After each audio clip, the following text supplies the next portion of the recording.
Que a graça e a paz do Eterno te alcance aonde quer que você esteja, amém?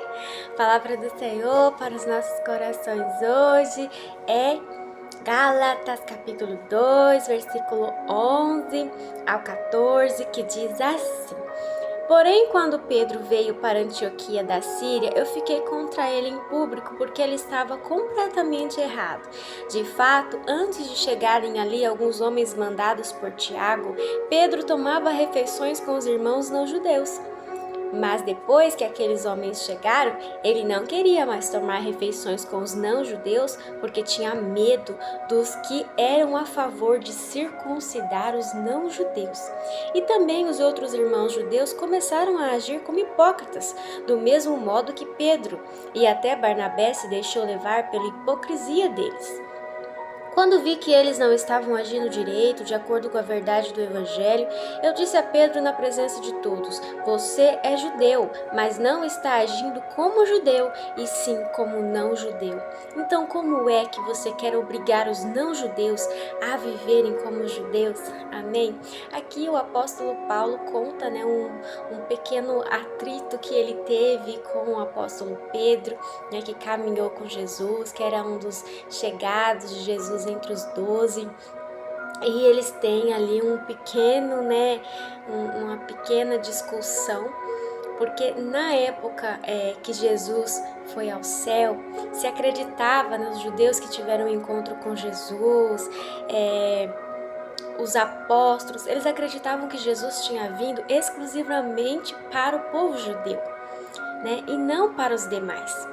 E Jesus tem um encontro um pouco mais à frente, alguns anos depois, com o apóstolo Paulo, e se revela a ele e fala: Olha, eu quero que você vá aos não-judeus e leve o meu evangelho, leve o plano da salvação, eu quero que você eu quero te levantar para os não-judeus.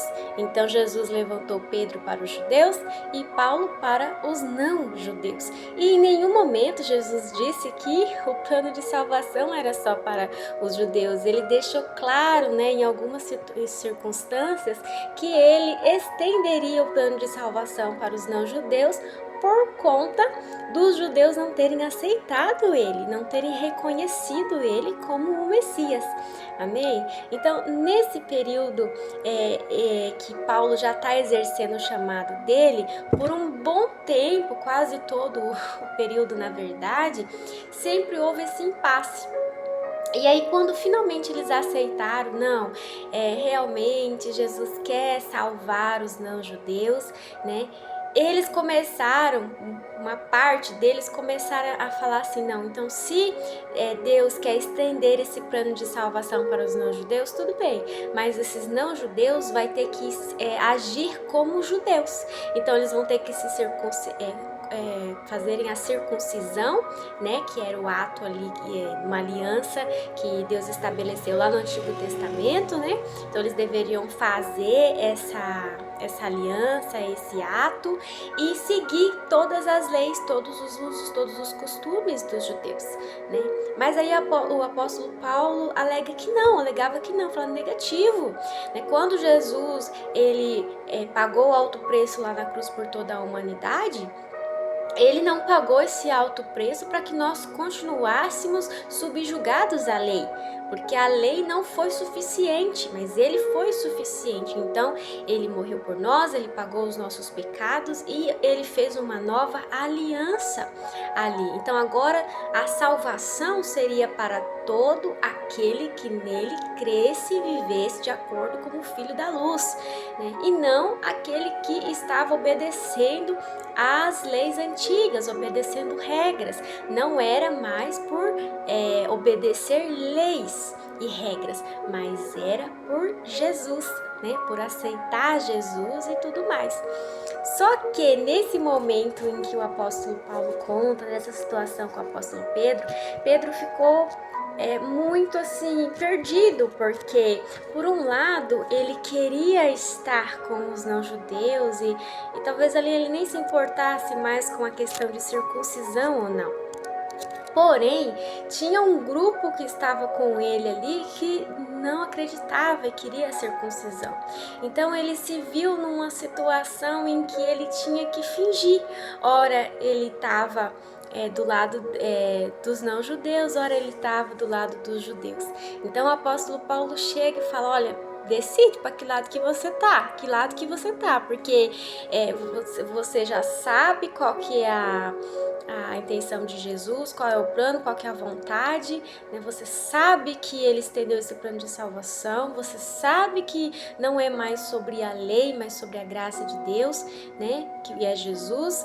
Então, como assim que você está com eles numa boa, apoiando eles, e do nada você já está contra eles, por questão de não querer perder a boa fama, perder amigos, perder o respeito da sinagoga ali, perder, né,